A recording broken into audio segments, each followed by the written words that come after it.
Ladies and gentlemen, what is a great pleasure for me to have one of the greatest wrestlers of all time, Mr. Marty Jones. Thank you very much for joining me for this interview. Thank you, sir. Thank you for your kind words. A lot of people, they would say like the Dynamite Kid and Tiger Mask was the match that revolutionized the new style of high-flying, fast-paced wrestling. But William Regal said no, it's not that match. Actually, it was Marty Jones versus Mark Rocco that started such a style. Is that right? Well, we came before Dynamite Kid and Davey Boy Smith and people like that. Right in the Tiger. And there was also at that time, you don't forget, I'm a few years older than Dynamite and British Bulldog and people like that. Right. But at that time, it was myself. I was very, very fortunate. Me and Rocco, we didn't particularly like each other anyway, so there was a good feud between us, which was picked up by the crowd and on TV. Because you always find when two professionals, no matter what sport it is, you come into the business at the same time, you always want to try and reach for the top spot. Right. But I was very, very lucky. I had people like Fit Finlay, William Regal was like younger than me. So Fit Finlay was a great professional. We didn't get on a lot outside the ring, but inside the ring, we respected each other. There was people like Pete Roberts, Terry Rudge. There was a lot of people at that time that I was very fortunate to work with. But you're right. In the 70s and 80s, when we went over to Japan, I wrestled Tiger Mask. He was known as Super Tiger then. Right. And Rocco went as well as a Black Tiger. So Japanese style suited me very, very well because I was a very good amateur wrestler. And the catch amateur wrestling, that stood me in good stead. I wasn't a great showman, but I was pretty good in the ring. And when you came up with somebody else who was pretty good in the ring, the chemistry is good. You get it today, you know. When you see some of the NXT guys, they're pretty good. But let's stick to that. Why did you and Mark Rocco didn't like each other? Is it like different kind of personality? What was it? Well, he was very flamboyant, was Mark Rocco, and like I say, I was champion, he was a champion, and we tried to get top spot. And we seemed to work a lot together, which is okay, but the promoters saw the match and they went, oh, I want that on my shows. And then when I was wrestling, there were 6 promoters all in one area. Wow. You know, there was a company called Joint Promotions where there were 6 different companies up and down. And they would say, oh, I want to use Marty Jones, I want Rocco, I want Finlay. And then they would take Mick McManus and Jackie Pello and people up the other end to travel the country. But we was very, very fortunate, Hassan, because we had World Sport Television in them days. That's right. And when our match was on TV, one, the ratings was very good. The crowd liked it. And World Sport was like a shop window for us. Because, oh, that was a good match. And then when they read it in the newspapers that we're there at the local hall a week or 2 weeks or a month later, the crowds used to come and watch it. But also, you see, the problem we had, once you start getting pretty good, which a lot of British wrestlers are, you can get the opportunity to go abroad. Right. Well, I came straight out of the amateurs, Olympic wrestling with Billy Robinson and people like that. And I gave my little, when I was 16, 17, I started wrestling when I was 6 years of age. Wow. So I've been in the wrestling business now 60 years.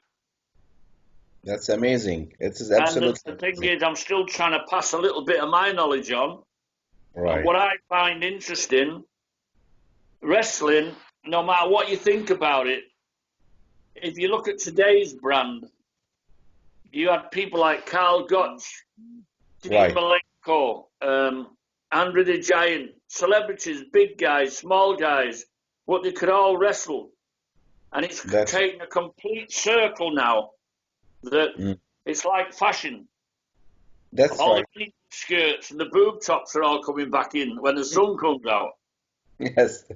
But the thing is, they've tried everything else, and NXT UK and NXT in America are doing very, very well because it's depicting two people, two athletes having a Right. combat.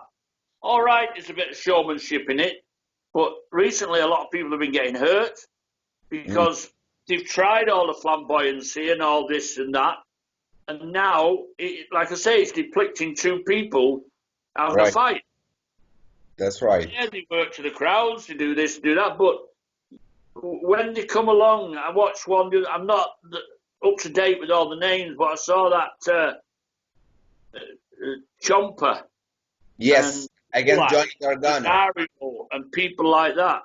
Yeah, what do you think about such style, like the Champa and the against Johnny Gargano? Do you like it? Do you like the Oh, style? Gargano and Jumper was fantastic. Oh, that's awesome. He got me at it. You know what I mean? Right, But the thing is, for me, they went and spoilt it at WrestleMania when they're fighting on top of a bus. right. I just That's don't get it. To the ring, you know. yep, But yep. that's me. I'm fashion. But if you do the old stuff good and be different, this is what I teach all my students. Mm, If you get in that ring and you're different, you can be. If you had 2, 3 big heads like Andre the Giant, you're different. But if you that's can't be different, you've got to do it in the ring because that's a squared circle. That's your showcase. You've got to do it right. there. You need, as you said, you need to have different type of styles, variety of characters to have a Yeah. complete show. Well, you can either be the shape, small and fast, or big and slow, or be a monster like Andre the Giant, Braun Strowman, people like Right, that. Or you can be somebody that's been marketed, you know, like Brock Lesnar and people like that. But I mean, the world champion at the moment, Drew McIntyre, that's the right, journey that he's had, he was working on little shows with 10, 20 people in, and he's been here, he's been there, he's been everywhere.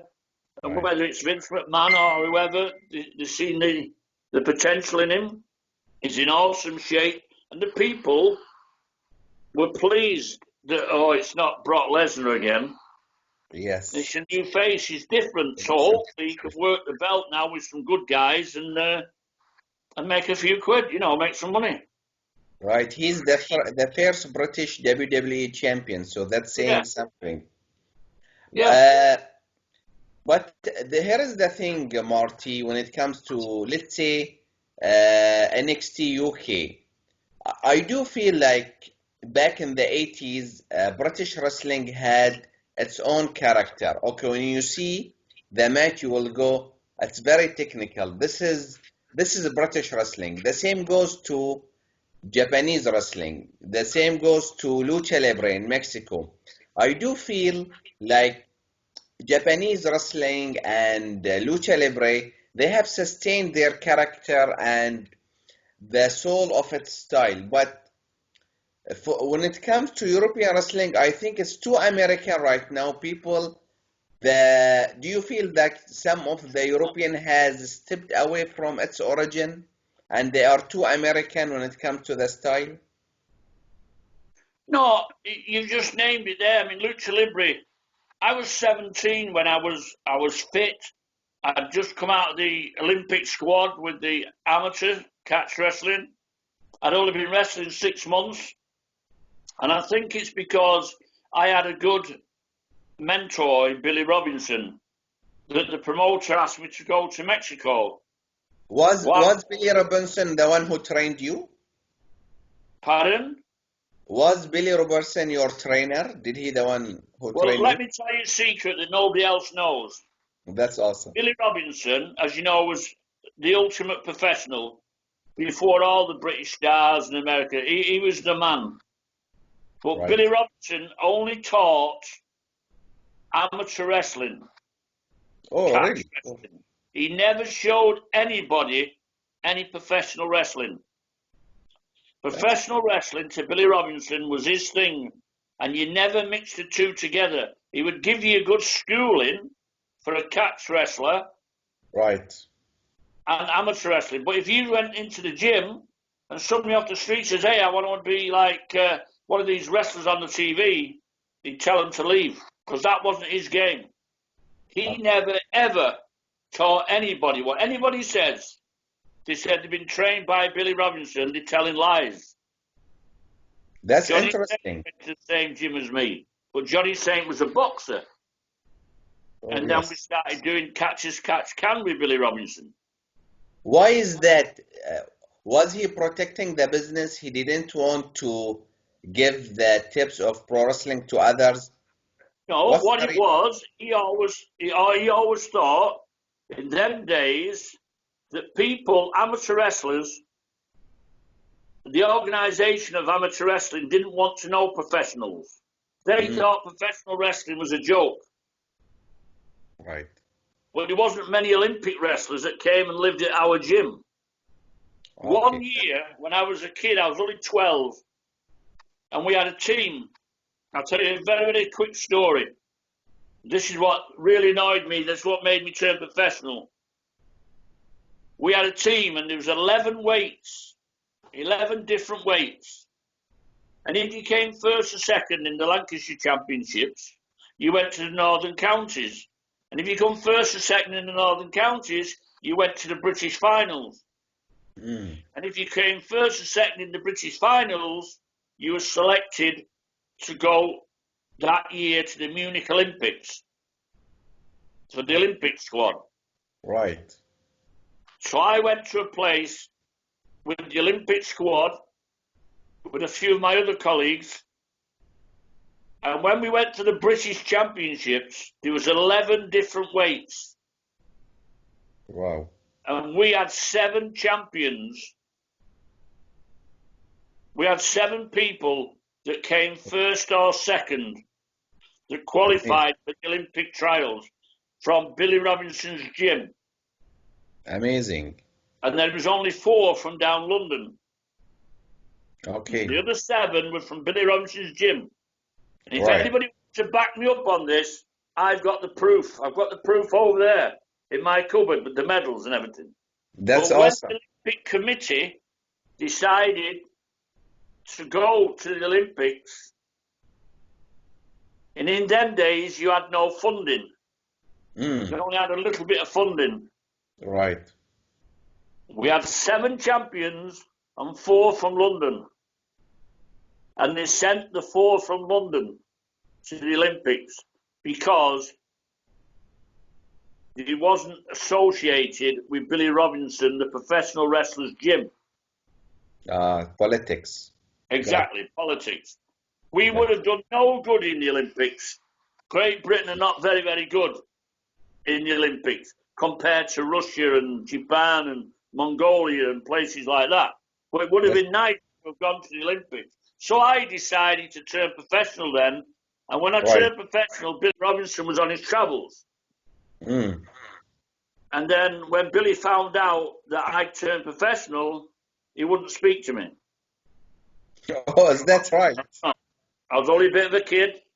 But as time went on, I came across him a few times because Billy lived in America then. And I was so proud of him. And people said Billy Robinson was the guy, just like Carl Gotch was. Now, they were big names, but they weren't showmen. Mm. But it was a different style. And this is what I'm saying. For me personally, people say I'm talking mad. But I told people 2 or 3 years ago that you watch NXT. I'll just tell you something. Think about this, Hassan. William Right. Regal, Johnny Moss, Robbie Brookside, Right. Norman Smiley, James Mason. That's just a few. And Fit Finlay. Just a few to mention. They are They're from the all British. UK. True. And they all work in the Performance Centre. So there Right. must be something there. Yes, you are right. And that's why NXT now is holding the company together. And it's Right. going to get better and better and better. Only because, in my opinion, they're going back to what they did before, deflecting two competitors having a fight. I mean, I Great know point. you've got a very good friend of mine. When you mentioned the Bulldogs, I know a lot of stuff. We were different at that time. The Yeah. Dynamite Kid matches with Benoit and people like that. He was like the first. You can't take him out. I mean, he was crazy, don't get me wrong, but his style of work. And you wrestled with Dynamite Marty as well. You had great matches with him. Yeah, many times. But Yeah. it don't matter whether it's Finlay or Dynamite or Davy Boy or anybody you came against. We Right. had a battle together. You know, even though we worked together, they hit you that hard, you was expected to hit them back. Mm. I mean, nowadays, some of the people slap the leg and they're missing them by that much. And I it hate makes that. the job difficult. I hate that. Yes. But people aren't crazy. You know, how many times you see people diving through the ropes all the time? If I was a promoter, It's too. I'd move out of the way and let somebody fall on their head Yeah, that's and awesome. then getting carried out. But it's all about putting asses on seats. Mm. And I take my hat off to anybody who puts a pair of wrestling boots on. I mean, some of the kids that are in the business these days, I'm not being funny, they're built like that. Yes. And they've got 6 belts around them. They don't like a professional wrestlers. Absolutely. Well, look, let's get one thing straight. When William Regal used to walk out and Dave Taylor, any of the British, like Johnny Saint, Right. they had, I mean, look at Charlotte and Ric Flair. When they come out with a beautiful gown on, Right. presentation, then you get somebody walk out these days with a string vest on and a fucking hat like that and a lollipop stick, and that's what they do. You don't take him seriously. Well, they don't. They've come in the business the wrong way. You could only get in this business if you've been recommended by another wrestler or your family. But And Marty, correct me if I am wrong. But as you said, didn't you say you need variety of wrestling? Let's say like everybody is serious in the promotion. So what is the variety? You will need the big guys, you will need the skinny guys. Isn't we that will correct? match them up. I mean, listen, don't get me wrong. When we was wrestling, right, Yes. we was wrestling maybe 10 times a week if you was lucky, Right. traveling the country up and down. And we had great guys that could never put an arse on a seat. We had Cat Weasel, we had Les Kelly, we had Mick McManus, we had, you know, Jackie Pallo, Right. Alvizing Pet, and people like, we had all the characters. We had big heavyweights, and we had the comedy match. We only had 4 or 5 matches. But Yes. let me ask you a question. Please. How many matches is there these days on the card? There's a minimum of 8 matches. That's right. But nowadays, there was 4 or 5. Yep. And when you was in a championship, Hassan, in TV in front of 15 million viewers, you wasn't told anything to win. Well, I wasn't. To win, lose, or draw. Right. We'd get stuck in, and if we thought it was good for business, I'd lay on my back. But that's to get a return match if it was there in the crowd. Yes, We makes had Big sense. Daddy and Giant A-Stacks, 2 household names. Right. They were like miniature Andre the Giants. And they would probably go and do 2 or 3 minutes in the ring. Now, Yeah. myself and Pete Roberts and some technical wrestlers, Johnny Saint, Steve Grace, Mal Sanders, and people like that, the promoter wasn't stupid. He'd put you on before the 2 big guys, Right. probably do 8 5-minute rounds, 10 5-minute rounds, 15 5-minute rounds if it was a world championship. Now, Right. 15 5-minute rounds is an hour. That's an hour throwing somebody around. You go for a walk for an hour. You ask some of these kids these days, 10 minutes. They try and cram an hour's match into 10 minutes. If you tell them to do half an hour, they'd have a frigging nosebleed. What? Can't do that. Yes. And that's why the public over a lot of these shows, they know what's happening because everybody is learning wrestling off TV. Mm-hmm. When I went to Japan and places like that, I felt sorry for them Japanese kids. I was very fortunate. I had some very, very good trainers.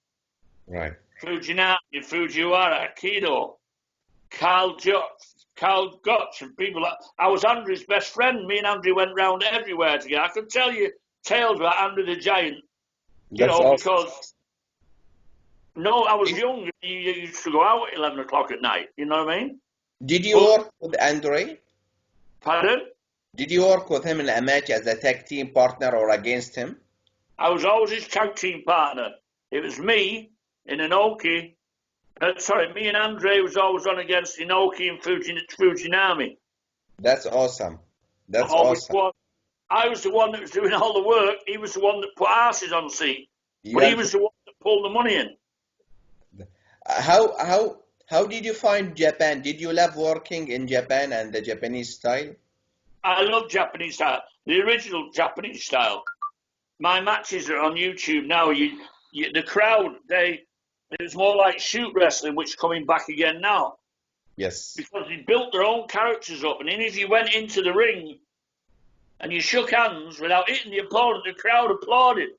And then you'd wrestle and the crowd wouldn't do anything until you put a submission match on. If somebody kicked you and you kicked them, the crowd lifted because it looked like a fight. Now, Japan's had a bit of a few years where they've had a few gimmick men in and all the houses have been going down and down and down. Now, New Japan Pro Wrestling and All Japan are coming good again because they've changed the style. I mean, we talked about Harry Smith. He's a great athlete. He's a great guy. I like him a lot. He's wrestling through and through. Right. Understand me? But why he's never gone to WWE? Well, I think he did go to WWE one time. He did, that's right. It's all politics in the family and things like that, which I don't want to talk about that. But the thing is, he's an athlete, he's a sportsman. You understand what I mean? He eats well, he looks all right, he dresses well, he travels. Right. But I don't think he gets the recognition that he deserves. But I'm saying that, there's a lot of people like that in your business. Your business, you may work hard all day and your boss, I don't think anything of you. But that's just the way it is.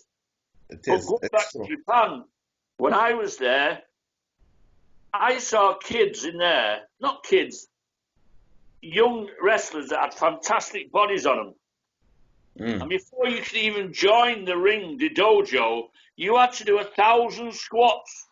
1,000 squats. And if you couldn't do that, you say, come back again.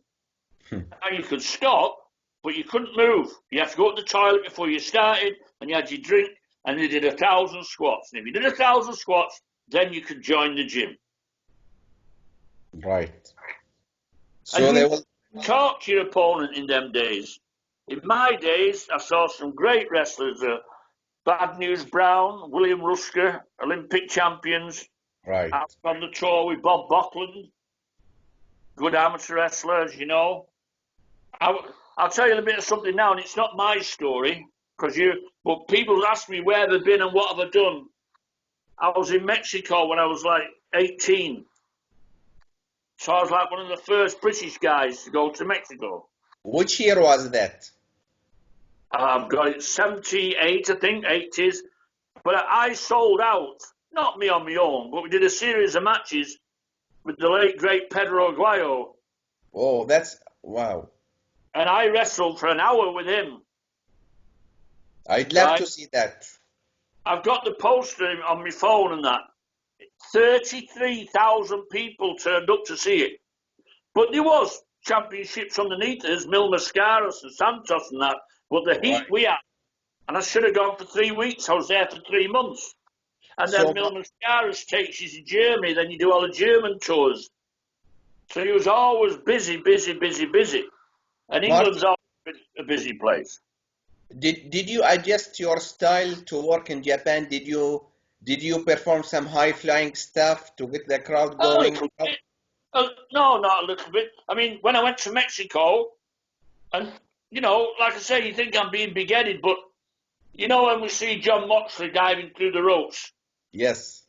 well, they were doing that in Mexico years ago, Yeah, but that's they right. wasn't doing it in England. So I was on with Rocco. He went outside the ring. It's on YouTube, believe it or not. And I dived right through the ropes for the first time. And then Against I Rocco? took the corner post and did a 360 and landed on Rocco. Was what? Oh, so it was in UK, And right? it's new, and the crowd saw it. But within a week, because don't forget, England had about 30 shows a week in them days. Everybody was doing it. Yes. So it wasn't new. Mm. But that's what it's all about. But the thing is, I've been very honoured. I love Japan. I like the way they work. I've never, ever, as I class myself, and if you're a good professional, and if anybody wants to say I've ever had a bad match, I'd like to disagree with them, because that's one good thing. I was a good worker, as they say. I wasn't the Amazing. biggest draw Right. unless I got to the end of my feud. But there were some great wrestlers from England, and all Let's the good wrestlers. I watched people. I think Cesario is a fantastic wrestler. Yes. I mean, if you had Eddie Guerrero, he's a great wrestler. And then everybody started copying his stuff. Right. When he was on with Tiger Mask, he wasn't the best for me because he was very, very erratic sometimes. You'd just Mm. be there, all of a sudden he'd kick you in the head. But the good thing is you could kick him back. uh, so Marty, you are talking about Tiger Mask. Did you work with Yamada Jushin Thunder Liger, right? Yeah.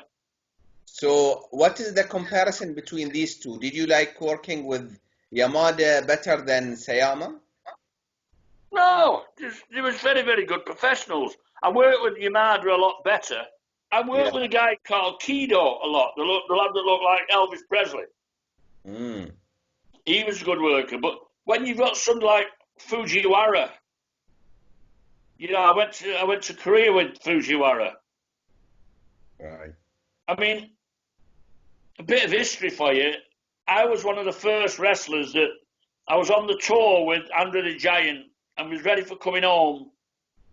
And the office asked me would I stop because Vince McMahon, his father, Vince McMahon Sr., was fetching the first ever Madison Square Garden team to Japan.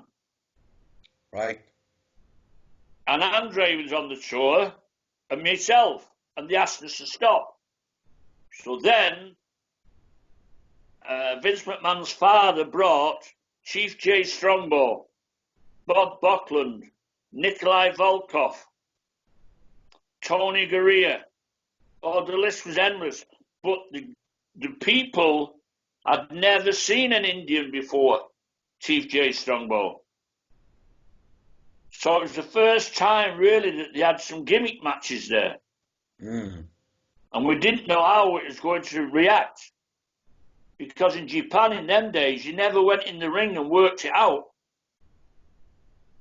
You just had to see him work the night before. Right. When they kick you kick him back. Well, you can imagine Chief Jay Strongbow, all he wanted to do was chop the guy. So when he threw a chop onto the Japanese kid come and hit him harder.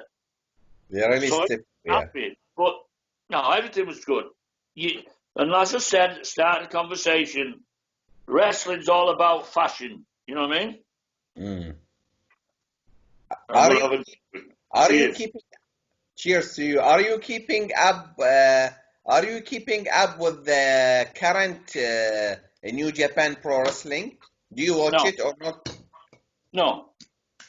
Right. But as you said, I think right now they are bringing the credibility, the cash wrestling back. It's not that flashy, so it's coming No, back. still there. But what they're trying to do, instead of having every match flying around and doing all that. Yes. Listen, there's a market for everything, like I said. If Lucha Libre's on there, fine. If old style, catch wrestling, fine. Mix it up, but don't have everybody doing the same stuff. That's all I'm saying. Exactly. That's the problem. Everybody is flying around. Every match is the same. The same card, so. I mean, you can't take it away from the women at the moment. The women are on some fantastic matches. True. You know what I mean? Right. Well, that's the way it is. How about your some of your trips to Stampede, Calgary for Stu Hart? Tell us about that. Well, then again, I got the offer. I went over there. Dynamite Kid was already there. So I was like a British Bulldog before Davey Boy Smith because I was there with Dynamite. So I've seen some. I was there with John Foley. I was there with a lot of good lads. Right. But when I went, I had a good chemistry with Owen Hart. Amazing. And I liked all the Hart family. I liked them all.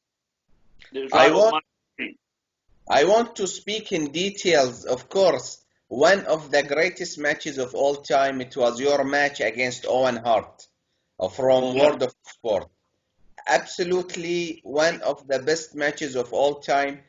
Did you work with Owen prior to this match, or was it your first meeting?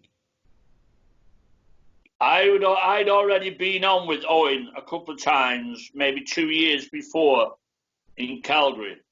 Oh, okay. In Calgary, where the Stampede is, they had what they call a loop.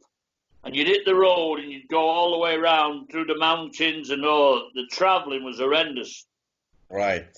Saskatoon, Regina, here, there and everywhere. And you had the chance, to work with the guy. But if I could tell you something again, that people will find it hard to believe. It was at Bradford, TV match against Owen Hart. The famous match? It's the famous match, right? Yeah, from 1987, right. Yeah.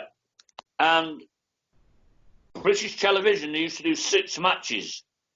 Used to have 3 recorded, sometimes live, or sometimes recorded for the Saturday. And then the next Saturday or the Wednesday night, the next 3 matches would be on. So they recorded 2 programs in one night. Right. But in England, there used to be 14 to 16 million viewers every Saturday at 4 o'clock used to watch after the football. Used to get the football coupon ready. Right. But it wasn't a big deal being on television in England. It was just like another normal show because they didn't have all the cameras. They had 2 cameras. That's all it was. Yes. There's none of all this what there is now, a big production. But 15, as you said, 15 million viewers were watching. Right. But going back to the tale, we had some bad weather at Bradford, which is in Yorkshire, in between Leeds and Manchester. And I don't know where the bad weather was, but anyway, Owen was delayed. And he couldn't fly into Bradford where the TV was. So they flew into Manchester, which was an hour away. And I was supposed to be top of the bill with Owen on the second match for the first week. Well, they switched it and put me 5th match for the second week. Right. Main event. And Owen wasn't there for the 4th match. And then he walked straight in. As soon as I'm sat here talking to you now, he walked straight in. He'd already put his gear on in the car. We shook hands and the music started playing. And we went in, and that's what they call working off the cuff. Amazing. And I think that's what made it a little bit special as well. Right. And I knew some of his gear, and he knew some of my gear. And the thing is, Kel Walton, who's at The Voice, right, he said, this is one of the best matches I've commentated on, which was a very, very high honour. But no matter what Ken Walton said, the crowd believed. If they said, "Oh, Owen Hart's going to take his leg off in a minute and hit him over the head with it," they'd have believed it. You know what I mean? Because what he said went. Right. Let me just tell you, he was a tremendous, tremendous, tremendous worker. What for me, you know, I get in trouble for saying this, but if he would have still been around, unfortunately, it broke my heart with what happened to him. But if he was still around and he was given the chance, because I believe he wasn't given the chance, because why would you put a good-looking guy like him, who was having good heat with his brother, and then you put him in a mask? Why? Right. You Yes, know what I mean? yes. Why do you think they put him in a mask? Were they like Listen, afraid that? whatever I say, it won't be right because nobody knows. Maybe it's because they didn't want him to go past Brett, because Right. Brett was obviously the kingpin. Brett Right. was a great wrestler. I had good matches with Brett. We've had our little indifferences lately, but I wish him all the best, and he just gets on with his life, and I'll get on with mine. There's no hard feelings as far as I'm concerned. I thank him for the times we had together in and out of the ring. But I always thought Owen would be the better wrestler if he was given the chance, if not as good as Brett. So this is a shoot question. From what you are saying, you think Owen is the better wrestler, right? From your experience working with both. Yeah, but don't forget, I worked with them both a long, long, long time ago. Now, Right. Brett turned out to be a great wrestler. Yes, he did. Showman. He had good opponents where Owen didn't have that opportunity. He was younger. Right. But I could understand. Now, this business is all full of shit sometimes. If That's somebody falls out with somebody, you know, it might be that they didn't like Stu Hart. Mm, This might not like Stu Hart. One right. of the brothers might not like Stu Hart, the father. Now, Stu Hart, for me, was a great man. He was a character. Right.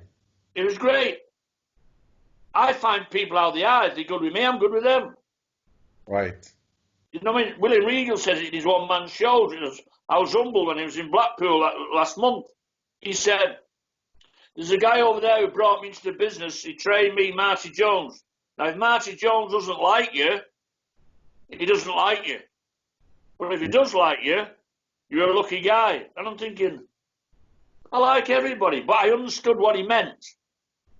Right. Like, if you like me and I like you, we'll get on all right. If you don't want to know me, if you don't want to talk to me, that's fine. But That's going right.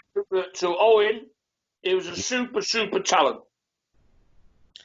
For everybody watching, everybody needs to watch, if you haven't, your match against Owen Hart, one of the best wrestling matches of all time, just so ahead of its time, mixture of great high flying and technical wrestling, just some top-notch stuff.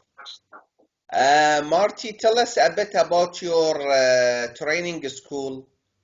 I know one of my friends, Ross Cook, who's wrestling under the name of Saxon Huxley in NXT UK. He's always speaks highly of you. What are your thoughts about him first? Then let's talk about your school, about Ross. How do you know? How do you know Ross Cook? To start, The reason why I asked you, we are both wrestling fans. Then he became to be a pro wrestler. I want to watch him here in UK. He's a good lad. well, no, the reason why I say that, Ross is one of them people that he is not a loner. He keeps himself to himself. Right. He's got his own views on life, and I just saw, potential in the guy. He was already wrestling, but he was one of those guys that came out of the woodwork that nobody had seen before. And the first thing I saw of him, he looked like Jesus Christ. Yes. And I actually thought there's something there. And what you don't realize is a big guy. Yes. But what I liked about him is very humble, he's very well mannered, and he put into practice what you taught him, you know what I mean? Right. Now, a lot of people will just go to one school. Ross didn't. A lot of the top professionals don't. They'll go to other schools. Like, just in England alone, there's some good schools. And there's a lot of shit schools as well. But in London, you've got Amerlocks and places like that. Then you go to the Knight family's gymnasium. You know, you got WAW. Right. Soraya and Ricky Knight. You know, Paige's mother and father. And then you move up a little bit round Birmingham. You've got a few, there's good gyms in Wales. You've got Rampage Brown, there's one or two in Scotland. So you can go all over the place if you want to do and commit yourself.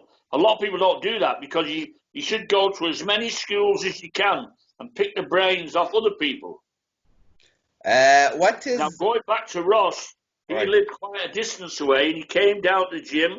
He was very, very fit and he loved it. And he liked my story, how I came into the business. And I would have liked him in a nice way to have been in the wrestling when I was there. Because he would have been a superstar. You understand what I mean? Now, Yes. there again, like I say, I think if they give him a big push, he could be some... I'll tell you a little tale. I did recommend him, you know, because I thought he deserved a tryout. And he went, and he got a tryout, plus a few things. He travelled around, he'd worked hard. Right. And he got out of the business what you deserve. You only get out of it what you put in. And he did a great, they liked him anyway. So they signed him up, plus he's a big guy, and we didn't have many big heavyweights at the time, you know. Right. And he's learning all the time. He trains every day.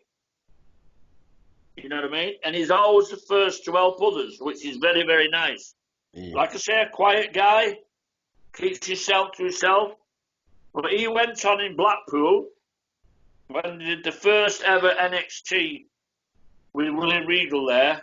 Yes. And I think he was in a dart match, if I was sure. I don't think he was on the top of the bill. I think it was a... Anyway, the next thing is, he went out, politics and religion to me, I don't talk about politics or religion. It just do nothing to me. But that's my opinion, you know, everybody to their own. And they all shouted, Jesus sucks, Jesus sucks. Right. And I thought, well, I said that to him about 12 months ago. And the daft thing is, when he went backstage, Triple H actually liked the Jesus bit. Right. But unfortunately, you can't have him walking down the steps with a big cross or, you know what I mean, or dressed as a Mormon or whatever. So the Saxon, you know, the muscle cat bit, and his way of life, I think he just wants to be something like Saxon Huxley. He's got a very good friend in Joe Connors. He's a great wrestler as well. Yep, he's in there next to And you. Joe Connors and him, they train really, really hard. Marty, what is your philosophy when it comes to training? Like, what is it about your school? What are the things you are focusing on? What are the tips you are giving the wrestlers? What is it about your school? Well, not just mine, the successful schools, everybody's different. That's why I say you should go around. Right. I get it nowadays. I do get it, and I admire them. Even with this lockdown now, since I stopped wrestling, I've had 3 new knees, and I've currently got a boot on for an ankle fusion. Because the body stopped working 7 nights a week. And when I was in Japan, when they're kicking you, and you're doing this, and you're working, it's all coming out. We didn't have knee pads on in our days. But I'd still do it all again. But when they come to my gym, a lot of people are thinking, oh, why am I not doing it? I don't teach them all the high-flying stuff, even though I did some of it. You did. That's right. You know what I mean? But what I try and show them, and it stood me in good stead, I like people to come in and I show them how to take a bump. I show them how to link up properly. I show them how to take an arm. But I try and show them basic, simple stuff.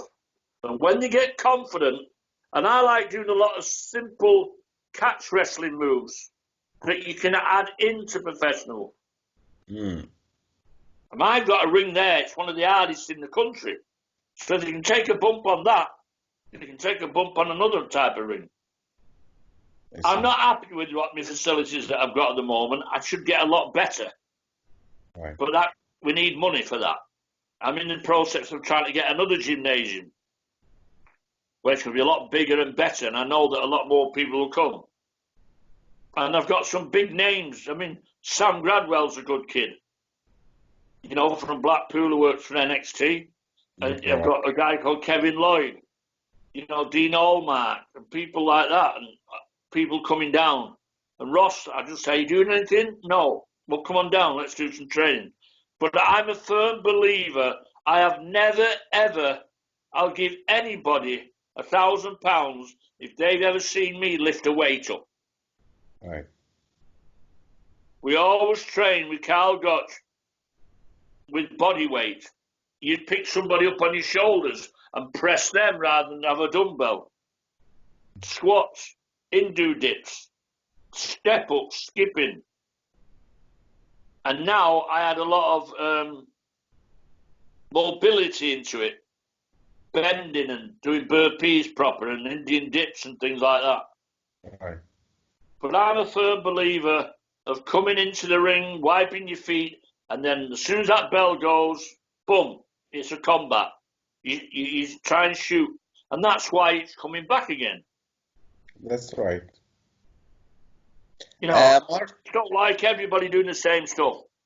speaking of that, one of like your finest attributes when I go back to watch your matches, sorry, you were so crisp in the ring.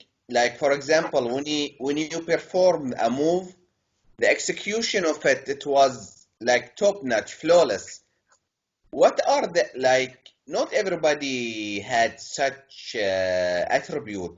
How Well, did that's you like excel any the job, isn't it? execution, the I mean, crispness? one of the greatest heavyweights ever in Great Britain was a guy called Pete Roberts. Right. You ask anybody all over the world, he's one of the most underrated heavyweights. Him and Terry Rudge, people like that, Wayne Bridges, Amazing. you know, and there's something about it that this job, it's like you could be a ballerina or you could be a clog dancer. You watch Johnny Saint, who's a very, very good friend of mine. He's like a brother to me. I love When him. you whip Johnny Saint out, you roll up nice and slow, and you won't hear a rat fart. You won't hear a noise. Some of these guys, you whip them out, you go that quick, and they're like a 50-pence piece. Boom, boom, boom, boom, boom, boom. Do you just want to slow down? You know what I mean? Things like that. When Rampage, one of the biggest heavyweights we have. You watch his work.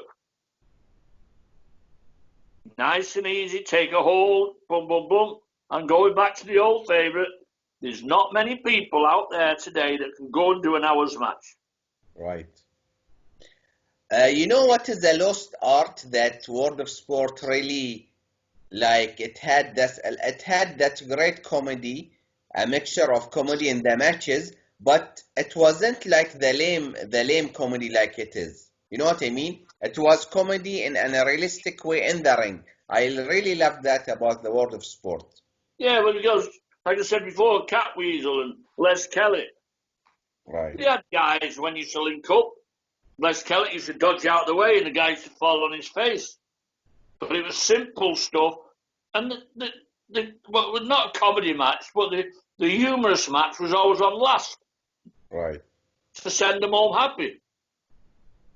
You know what I mean? Right. But there was always, every match in British wrestling at the time was a top of the bill match.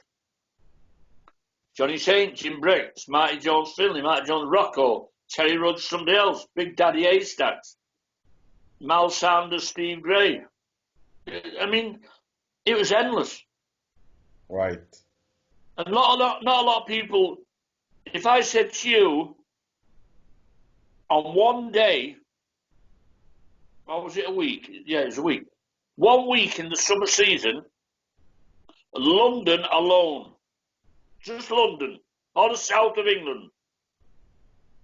How many shows do you think they had on one Saturday night when wrestling was at its peak? How That's many? when we had all the holiday camps, all the big town halls, when we had everything. 1 week. And you didn't have many shows on Monday, Tuesday, and Wednesday. Right.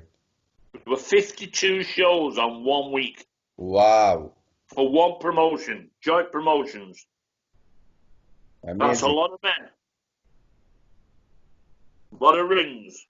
Right. You understand me? That's amazing. That and that's how you get better by working as many shows, as many matches. This is why you develop as being a great Listen, wrestler, I guess. yeah, listen. In England, right, we have what we call the holiday camps. There's a lot of independent people that go there. You've got the Knight family, you've got some down Bristol, you've got some down London, all the seaside places. At one time, all the families could buy a chalet for cheap money and have an holiday. Brian Dixon and Dean O'Mark, All-Star Promotions, any big superstar, Daniel Bryan, all them people came to England to learn the craft because you was working 10 times in 6 days. Right.